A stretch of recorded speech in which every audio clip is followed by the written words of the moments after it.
one may not be mutually exclusive to the other. Honestly, in a lot of ways, like they're different, but they're the same at the same time, if that makes any sense. And I really be trying to keep it cohesive, like talk about what I talk about here and talk about what I talk about over there. But I can only upload but so much on YouTube, and I feel like the YouTube energy is very different than my podcast energy. So, like I said, same energy, same messages, same intent. It's just different. Um, so, like I said, welcome back to another episode. If you are now, before I get started, because I am both recording on my this device in front of me for the YouTube channel, and I also have another device next to me, and it's recording for the podcast. So, hey y'all, it's your girl Dawn C. Tara, like I already said, back at it again with another back at it again. And today I want to talk about something, and it may be like a twofold kind of conversation. I don't know yet, but I am on this journey, right? As we know, as we all are. Um, but one of my cycles is my worth of feeling when something was to happen externally in my life, I would identify with the situation and model my value based upon what just took place, right? So, one of my biggest hurdles is people, relationships, connections. Being able to heal that, being able to build relationships where I feel safe and I feel heard and I'm able to trust and they're able to trust me, everything vice versa. Never, nothing one sided, like everybody's the problem and I'm just waiting. No. Where I'm able to both give and receive to them in a manner in which produces fruit on both ends within a connection. Um, it's a hard journey for me. So it's been a hard journey for me. So yesterday, my best friend and I got into an argument. Not really a big argument, a small argument, but it was over little things.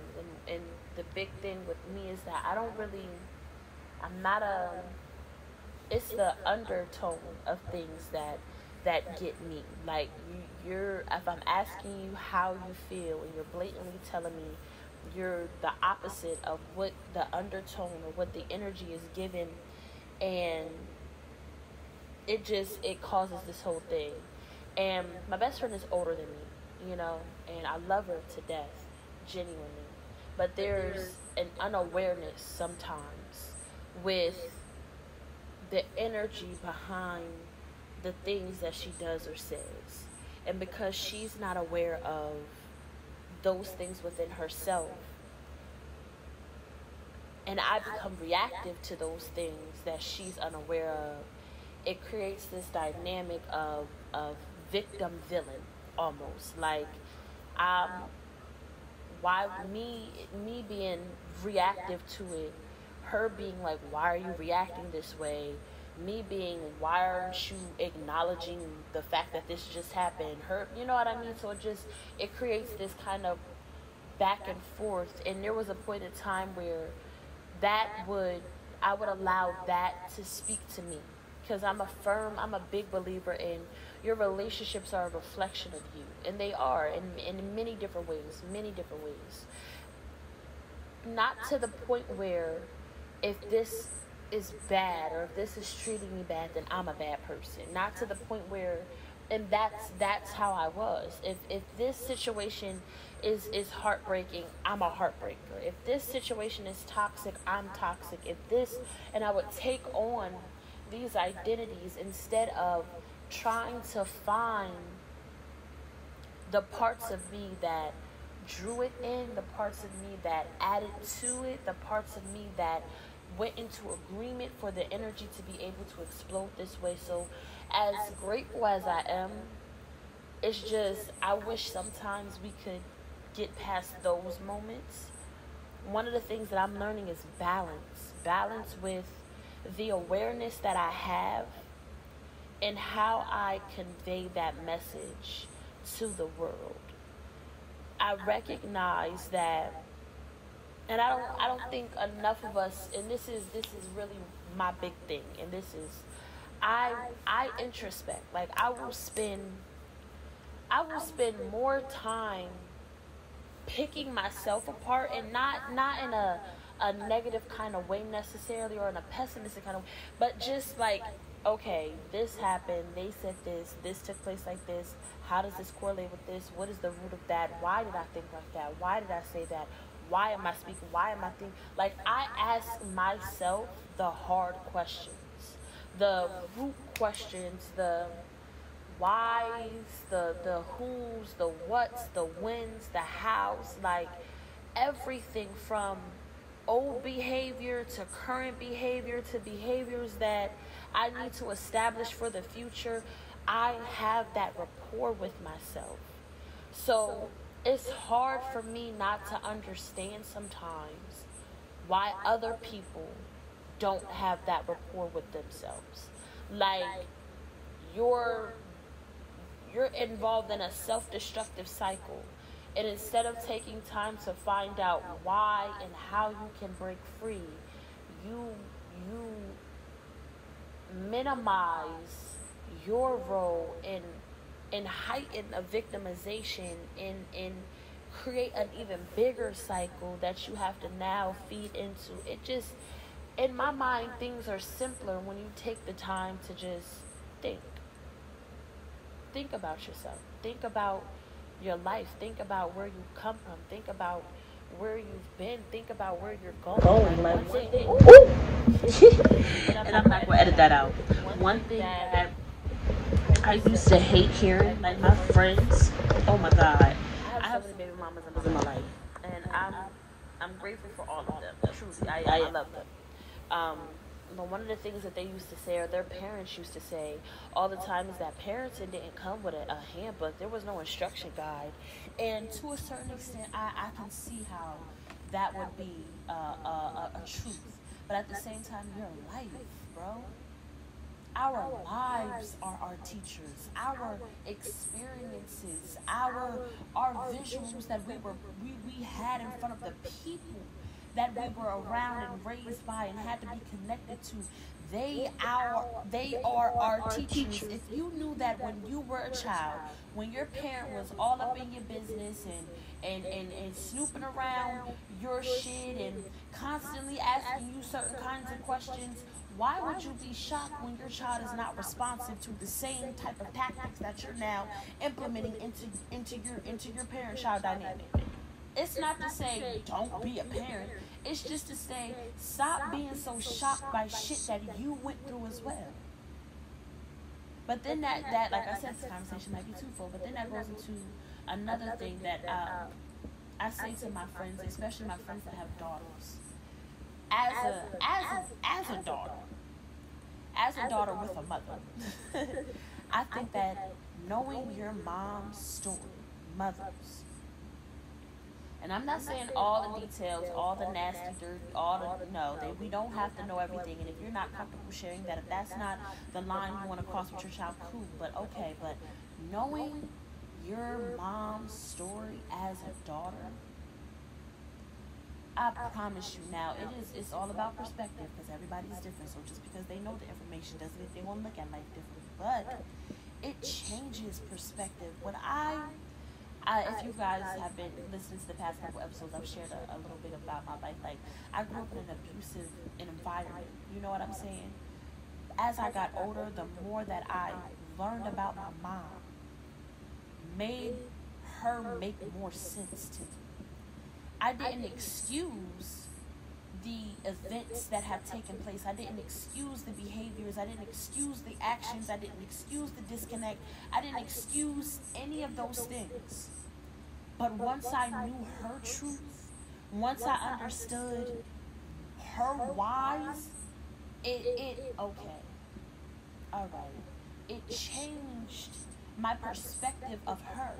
It changed my perspective of the things that took place. No, it didn't excuse the behaviors, but we all do things when we don't know. And we sometimes go to war with other people, flesh and blood, because there's an awareness that they had that we don't have, or there's a misconception there of something that they can't quite put their finger on, instead of taking the time to explore within ourselves to find the answer. Listen, the more you know you, one thing that I've learned about my journeys, the more I learned about myself. Like the more I took the time to know about myself, the more I became aware of what and who was around me. And I don't really know what the correlation between the two are, but the more I knew my energy, the more I can recognize others. And it's not just the energies I possessed, but it was also the energies that I healed from. So we're all manipulators. I don't want to hear that we're not. We are taught as children early to manipulate situations. So it doesn't make you a manipulative person, but we all are capable of manipulating.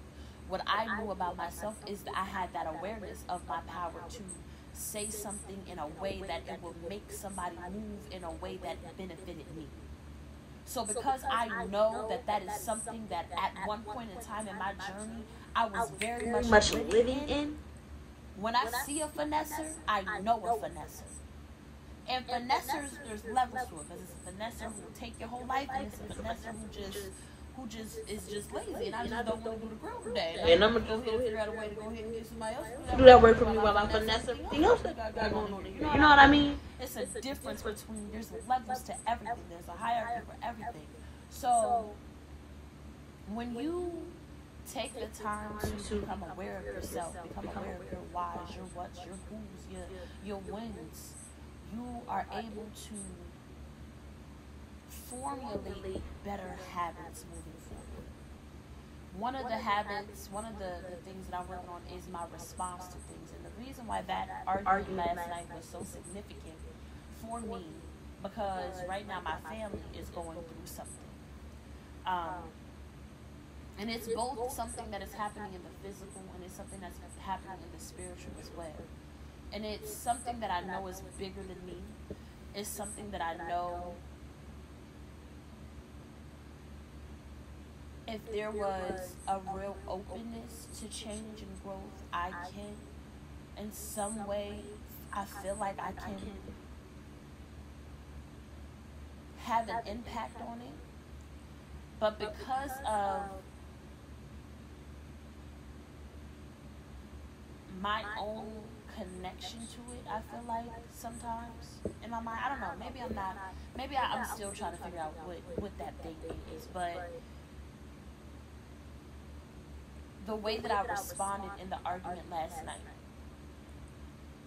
I feel like it showed me I'm not ready for that responsibility yet. And again, it's just about knowing where you are. As much as I would love to say, you know what, I've done enough work.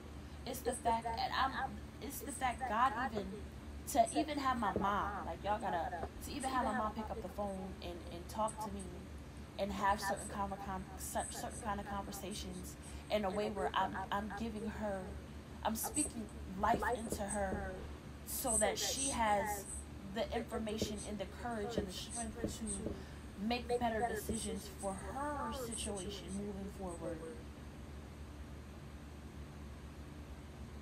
I also feel like if we were to all sit down and have a conversation the way that we need to, emotions would rise, and I'm not 100% sure if I'm able yet to keep my energy without matching theirs. Because I am,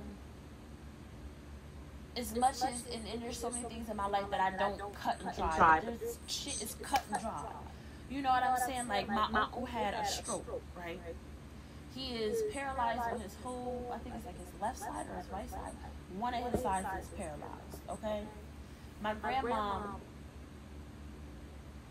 came to Pennsylvania. My grandma came to Pennsylvania from Georgia which was a big thing. That's a whole nother story. My grandmother came into Pennsylvania from Georgia to help. But there's so many wounds that haven't been healed that her just being in proximity to the city, family, my mom, herself, that's a journey within itself. And there's so many things that are now being unpacked that if we just took the time to find the roots to everything, then we will be able to heal. And it's not to say that I will never be ready to, because what's crazy about it is that I've always felt like that was my purpose. Like my purpose, my whole life, my purpose is to heal my family. My purpose is to break the generation. That's why life was so hard. That's why I was separated and alienated. I couldn't grow up with them. I couldn't be attached to them. I couldn't have those kinds of experiences or that bond with them. I had to learn how to stand on my own. Let me tell y'all something. The way that I think about family and friends and things of that nature is very different than anybody I've met. It's probably not different than somebody else out there, because if I think it, then you think it. I love my family, all of them. All of them. I have a general love for my family. Don't fuck with my family. Don't play with my family. I don't care if I've never spoken to my family. That's my cousin. Watch your mouth. You know what I'm saying? At the same time, I'm not attached to family the way that most people are. Like my mother, for instance. My mom can't be without her family. My mom would not know who she was if she didn't have the people in her life that she had. And I don't mean that in a way that my mom is weak. My mom is a very strong woman. I don't mean that in a way that my mom can't stand on her own too. My mom is a very proud woman. What I mean it is, there are some people who they need people to identify themselves by. I need a mom.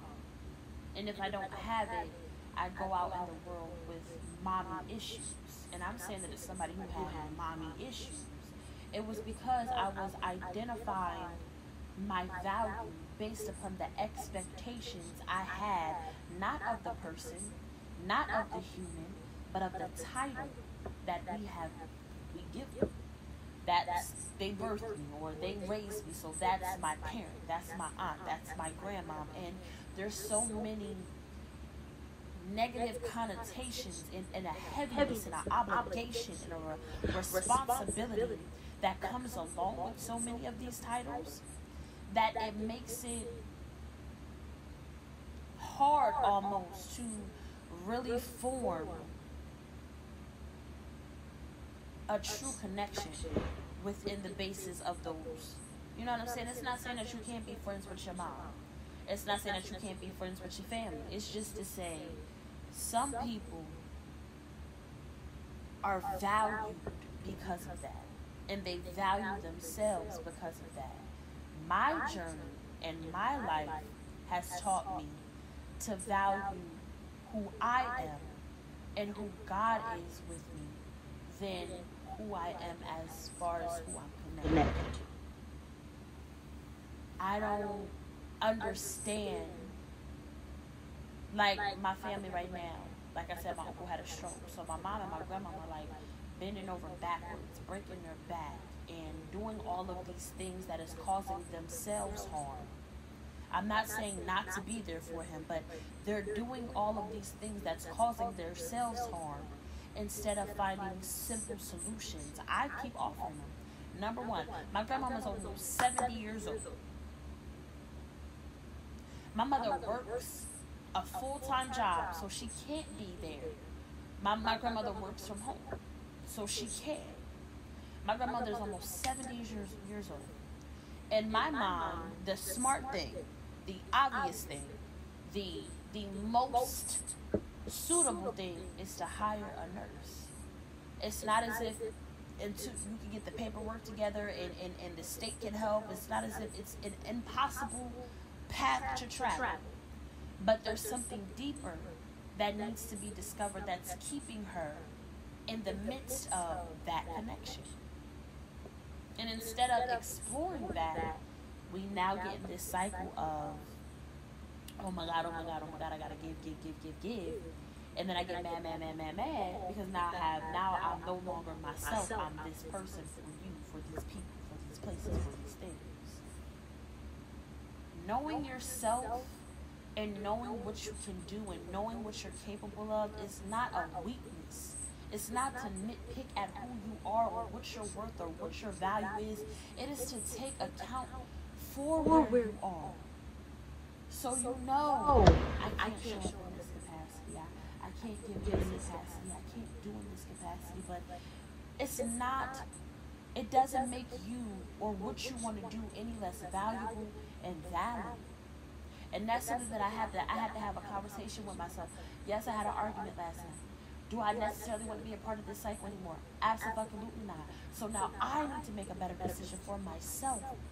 Not because I feel like I'm this, that, and the third because this situation went. No, because I'm aware that this is a cycle. I'm aware we're in a pattern. I'm aware I don't want to break it. And I can't keep pressuring you to change you when I can only pressure me.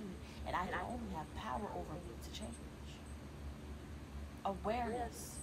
Awareness of yourself, bro, will save a lot of time. A lot of time. Not just for other people, but for you, bro. For you. You know how much time, and I used to feel like such an outcast because I'm not at every scene, and I'm not at every party, and I'm not showing up at every event. If there's a season for it, then I'm gonna go through the season. If there's something that I need to be at, then I'm gonna be there. But I'm not connected to a whole lot of people. But that's because I have a spirit. That's because I have a spirit that had made up its mind. That's based upon a decision that I don't want to be involved in certain things. I don't want to be connected to certain things. And not only that, I don't need those things to find value within myself or to find or to hide values within myself or to figure out things I don't, you know what I'm saying? Like people who, and this is no shade, serial daters or people who have multiple sexual partners. Like I never needed to date a whole bunch of people to know what I did or didn't like. You know what I mean? Like I never, like, I'm a lesbian. I don't need to suck a dick to know that I don't want to suck a dick. You know what I'm saying? Like, I don't have to experience certain things to know that I don't want to experience certain things. And even if it's something that, as simple as I've witnessed it in other people's lives, I don't want to go through that with my life. But I have to be aware of myself to know when a shift is happening, when a change is happening. My threshold is met, when I can offer, when I can't offer, when I need to pull back, when I don't need to pull back. And the reason why that argument made me so mad is because I am a very vocal person. So when people don't listen to me, it's like you're just trying to, you want to get punched on. And that's really how I be feeling. And the punched on part, I will never put my hands on people. But the punched on part comes from, like I said, an abusive background. So my foundation is built on violence. You know what I'm saying? So my fight is built on violence. Even my fight with myself, my fight for my healing, my fight for my peace of mind, it's a violent fight. I go to war. It's war, okay? It's war. So when you know this about me, when you know that if I'm saying it's cool, let it go, we don't have to talk, we don't have to, and that's what I said, there's nothing to talk about, there's nothing to explain, there's nothing, but because you want to feel better, because you want to, that's another conversation that I want to have with you guys, is stop pushing your intentions on a situation that's already been impacted. We have to learn, and this is me speaking to me because that was a clear representation of what I do. Because I'm the same, I was the same way. If I know that I hurt your feelings, if I know that I did something to offend you, if I know, I want you to tell me right now. I want to fix it right now. I don't want this to become a part of our pattern right now. And that is exactly how my best friend is. And I love her for that. At the same time, it's like, give me 50 feet, bro. You know what I mean? Like, give me 50 feet, bro. So we have to learn how to become aware of ourselves and become aware of our processes and become aware of our journeys and where we stand in them. We can't expect other people to know. We can't expect other people to show up in the capacity that only ourselves, I can't depend on you for things that I am only supposed to depend on me for. And most of us do that. And most of us belittle or rate other people because they're not giving us things that only we can give ourselves. They can't give you peace. They can't give you happiness. They can't give you joy. They can add to it. They can be a hindrance in the journey, but they can't give and they can't take away. So now it's up to you to make a different decision and become aware of yourself, so you can know how much of yourself you can give, how much of yourself you can't give, how much of yourself is able to show up, how much of yourself needs to show up. If what your intentions are behind doing anything, like before I sit on this camera, why am I sitting on this camera? What is my intentions behind this? Number one, because it feels, I've all the things that I've done in my life, speaking, this is the only thing that makes sense. Writing, words, praying, reading is the only thing that has made that feels like, bro, I could do this forever. That's number one. Number two, because I feel like this is my healing. This is how I heal. This is how I grow, is by talking and working things out and finding the answers and asking the questions and processing the information to the best of my ability. I'm just doing it with you. And I'm very excited. So I'm so grateful and I'm so thankful for you tuning in for this episode. And it was a little impromptu. But it was nonetheless amazing. And I hope that you have an amazing day. I hope that the rest of your week, until I see you again, to hear my voice again, is beautiful. You are blessed. You are abundant. Like I keep saying it, but I'm so excited about this chapter. Like I've done this so many times, but I'm just so excited about this chapter and my giving in this journey in this phase. So thank you for watching. Okay. I did record all of that on the podcast episode as well. We're going to extend this conversation over on the podcast. You already know. You already know the vibes. So all of the links will be in the description box below for our podcast, for our Instagram. Come follow us. Come connect with us. Comment, like, share, subscribe. Please.